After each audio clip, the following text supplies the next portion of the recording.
এইভাবে কাঁচের পায়েস খেয়ে দেখতে পারেন। খেতে বন্ধুরা এতটা যে ভালো হয় কি বলবো, না বানিয়ে খেলে কিন্তু বুঝতেই পারবে না যে কতটা সুন্দর হয়, কতটা লোভনীয় লাগছে দেখতে বন্ধুরা। দেখতে কিন্তু যেমন সুন্দর লাগছে, খেতেও কিন্তু খুবই মজার হয়েছে, তুলতুলে হয়েছে আর ভেতর থেকে দেখুন কতটা কিন্তু সফট হয়েছে। দেখে কিন্তু বুঝতেই পারছেন কত সুন্দর কিন্তু হয়েছে আর একেবারে কিন্তু গলে যাচ্ছে, মুখে দিলে কিন্তু মিলিয়ে যায়। নমস্কার বন্ধুরা, অমৃতা অ্যান্ড দি কুকিং চ্যানেলে সবাইকে স্বাগত জানিয়ে আবার একটি রেসিপি নিয়ে হাজির হয়েছি। তো যে সকল বন্ধুরা আমার চ্যানেলে নতুন হয়ে এসেছেন তারা প্লিজ চ্যানেলটাকে সাবস্ক্রাইব করে রাখবেন, আর যারা ফেসবুক থেকে দেখছেন তারা পেজটাকে ফলো করে রাখবেন। একটা বাটি নিয়েছি আর দেখুন চায়ের কাপে 1 কাপ নিয়ে নিয়েছি আমি সাবুদানা, মেপে নিয়ে নিয়েছি। এবার আমি এটাকে জল দিয়ে ভালো ধুয়ে নেব। 2 থেকে 3 বার আমি এইভাবে হালকা করে আলতো হাতে ধুয়ে নিচ্ছি। আর দেখুন 2 থেকে 3 বার কিন্তু আমি ধুয়ে নিয়েছি। এবার আমি এটাকে জল দিয়ে একটু রেখে দেব। বেশি জল দেওয়া যাবে না, মানে বেশি যেন শুকনো না হয়ে যায়, আবার ফের বেশি যেন মানে গলে না যায়, এইরকম করে আমি মানে সেদ্ধটা করব। তার জন্য আমি এইভাবে অল্প একটু জল দিয়ে দিচ্ছি, দিয়ে আমি ঢাকা দিয়ে রেখে দেব প্রায় 30 মিনিটের মতো। আর দেখুন বন্ধুরা, প্রায় আমি 30 থেকে 35 মিনিট পর ফিরে এলাম। আর গলিয়ে নিতে হবে সাবুদানাগুলোকে। এবার ভালো করে এইভাবে একটু চটকে চটকে মেখে নিতে হবে। দেখুন যেহেতু আমি 1 বাটি নিয়েছি সাবুদানা, তো এখানে আমি হাফ কাপের থেকেও বেশি নিয়েছি তালের পাল্প। সেই তালের পাল্পগুলোকে দিয়ে দেবো। এগুলোকে দিয়ে একটু ভালো করে এইভাবে ভালো করে মিশিয়ে নেব। তো দেখুন অল্প করে একটু লবণ দিয়ে দিব আর অল্প করে একটু চিনি দিয়ে দিব।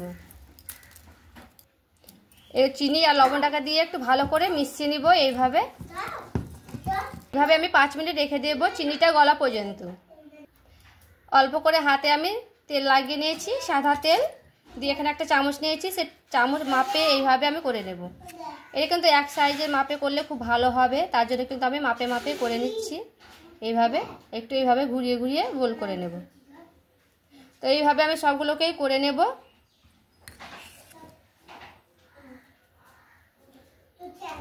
তো দেখুন এইভাবে কিন্তু আমি সবগুলোকে করে নিলাম। তো দেখুন বন্ধুরা, আমি কিন্তু সবগুলোকে এক সাইজ করে নিয়েছি। তো দেখুন বন্ধুরা, এখানে আমি 1 গ্লাসের মতো দুধ নিয়েছি আর দুধটাকে খুব ভালো করে কিন্তু আমি গরম করে একেবারে মানে ঘন করে নিয়েছি।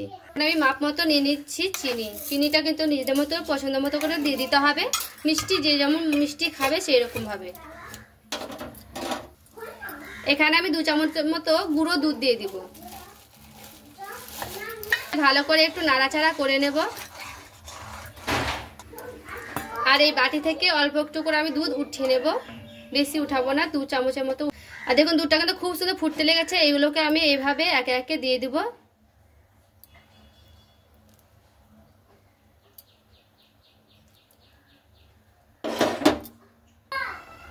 আর দেখুন সবগুলোকে কিন্তু আমি দিয়ে দিয়েছি। এবার হালকা করে এইভাবে একটু নাড়িয়ে দিতে হবে। দেখুন এইভাবে হালকা করে নাড়িয়ে দিচ্ছি। আর দেখুন এইগুলো কিন্তু একটাও ভাঙবে না, এইভাবে কিন্তু খুবই সুন্দরভাবে কিন্তু হয়ে যাবে। তো দেখুন এইভাবে আমি 2 থেকে 3 মিনিট একটু ফুটিয়ে নেব ভালো করে। আর এখানে দেখুন 2 চামচ আমি দুধটা নিয়েছি, এখান থেকে আমি তালের পাল্প উঠিয়ে রেখেছিলাম, সেই তালের পাল্পটা আমি নিয়ে নিচ্ছি। এইভাবে একটু হালকা করে গুলে নেব। তো দেখুন খুব সুন্দর করে কিন্তু আমি দুধটার সঙ্গে আর তালের পাল্পটার সঙ্গে কিন্তু মিশিয়ে নিয়েছি। তালের পাল্পগুলোকে আর দুধটাকে মিশিয়ে নিয়েছিলাম সেটা আমি দিয়ে দিচ্ছি। দিয়ে খুব সুন্দর করে এবার আমি নাড়াচাড়া করে নেব।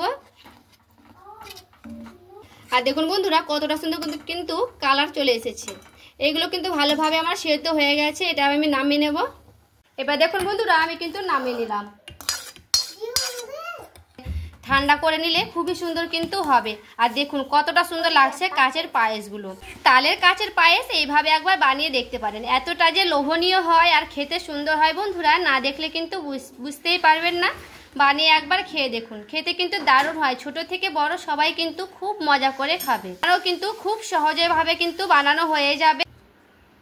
এইভাবে একবার তালের কাচের পায়েস খেয়ে দেখতে পারেন। খেতে বন্ধুরা এতটা যে ভালো হয় কি বলবো, না বানিয়ে খেলে কিন্তু বুঝতেই পারবে না যে কতটা সুন্দর হয়।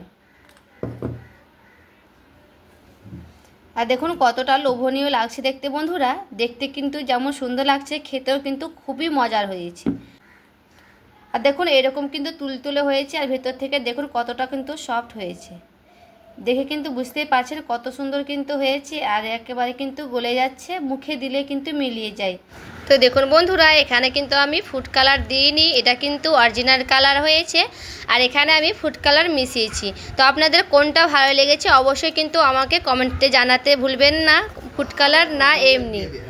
তো বন্ধুরা, আমার এই রেসিপিটি ভালো লাগে থাকলে প্লিজ একটি করে লাইক করে দেবেন, চ্যানেলটিকে সাবস্ক্রাইব করে আমার পাশে থাকবেন।